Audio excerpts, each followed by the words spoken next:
Hello अस्सलाम वालेकुम। से जनाब पाकिस्तान सुपर लीग में 29 मैचेस के बाद ये बात वाज़ेह हो ही गई कि कौन सी 4 टीमें अब प्लेऑफ में हैं और कौन सी 2 टीमें घर जाएंगी। और जनाब अनफॉर्चुनेटली कोयटा ग्लेडिएटर्स और कराची किंग्स के फैंस के लिए ऑब्वियसली बहुत ही हार्ट ब्रेकिंग है कि उनकी टीम अब टूर्नामेंट से ऑफिशियली आउट हो गई है। और कराची तो पहले ही हो गई थी, बट कोयटा अब बाहर इसलिए हुई कि आज उनके पास ये मौका था कि वो खुद 80 या 90 रन से जीतते और एक्सपेक्ट करते कि इस्लामाबाद इतने ही रन से हारता। आई थिंक कोयटा मिस किया चांस, क्योंकि इस्लामाबाद ने भी आज बहुत ही अजीब तरह की क्रिकेट खेली है और बहुत ही नेगेटिव दिखाई दिए, रन भी ज़्यादा नहीं बना सके।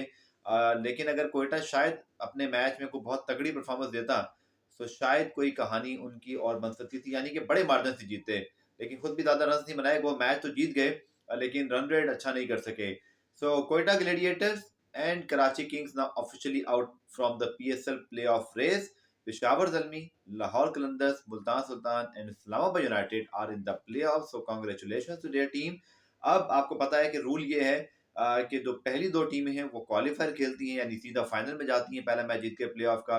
और उसकी हारने वाली टीम बाहर नहीं होती, वो वेट करती है एलिमिनेटर 1 का, जो कि तीसरी चौथी पोजीशन की टीम को खेला जाता है। उस मैच की फातेह टीम का पहले मैच की, यानी कि पहली और दूसरी पोजीशन की जो टीमों का मैच होता है उसकी लूजर की टीम से खेलते हैं।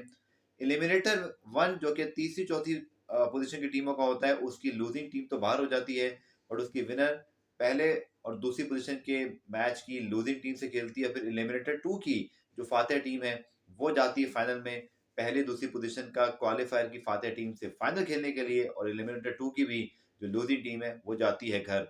सो कोयटा ग्लेडिएटर्स और कराची किंग्स, आई थिंक बिल्कुल स्ट्रेट फॉरवर्ड बात करूंगा यहाँ पर। मेरे ख्याल में मुझे लगता है कि कोयटा ग्लेडिएटर्स को अपने हवाले से बहुत कुछ सोचना होगा, क्योंकि सेम चीज अच्छी चलती रहे तो अच्छी लगती है। बट अगर सेम चीज मुसलसल 2-3 साल से कहीं ना कहीं डामाडोल हो जाए तो इट मीन्स कि अब आपको नई अप्रोच चाहिए। I think they need something very fresh, may be management, may be coaches, maybe leadership, maybe of course the main players।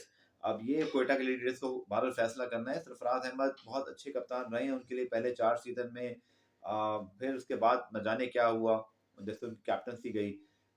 Fighter हैं, अच्छी टीम, अपनी टीम को अच्छा लड़ाते हैं। इस बार तो टीम भी बुरी नहीं थी, स्पेशली जब विंस रॉय स्मिथ को आप देखें टॉप 3 में तो आपको वैसे ही डर लगता है। लेकिन बॉलिंग उनको, मुझे याद है, आपको याद होगा मैंने कहा था हसनैन के जाने से बहुत फर्क पड़ा, नवाज के जाने से बहुत फर्क पड़ा, शायद अफरीदी अनफिट हो गए, फिर बहुत और मसले हुए।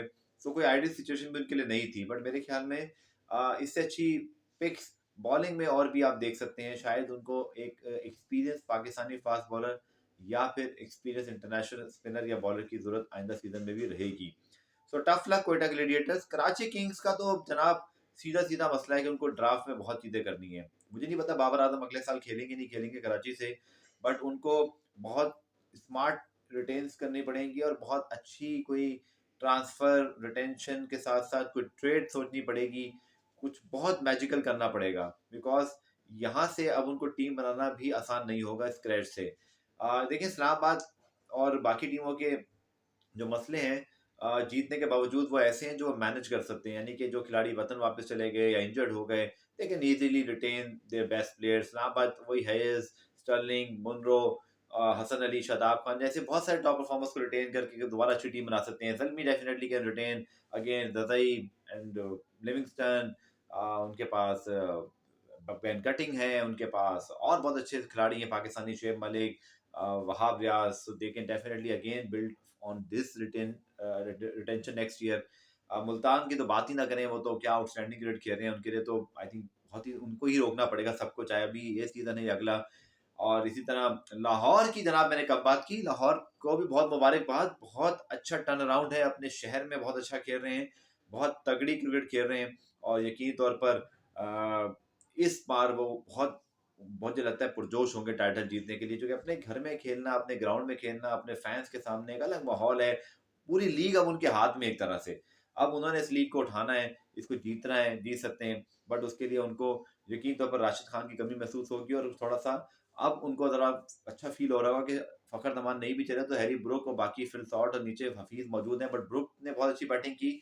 सो Lahore Qalandars looks very dangerous. जीतने वाली टीम है टूर्नामेंट की, बिल्कुल जीत सकते हैं, बट ज़ल्मी में भी उनकी 11 में बहुत तगड़ापन मौजूद है। उनके पाकिस्तानी प्लेयर फॉर्म में है। मुल्तान सुल्तान बहुत तगड़ी है।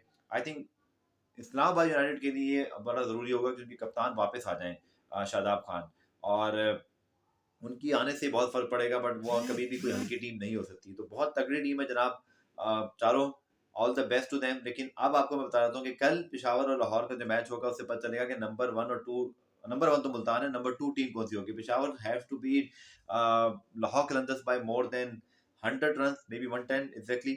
उसके बाद जो नंबर 2 आते हैं, बट अगर ऐसा नहीं हुआ, कम्पेटिटिव मैच होता है, पेशावर जीतता है, तब भी Lahore then obviously finish as number 2 team. So all the best to all 4 playoff team, उनके फैंस को मुबारकबाद, and hard luck to Karachi Kings and Quetta Gladiators.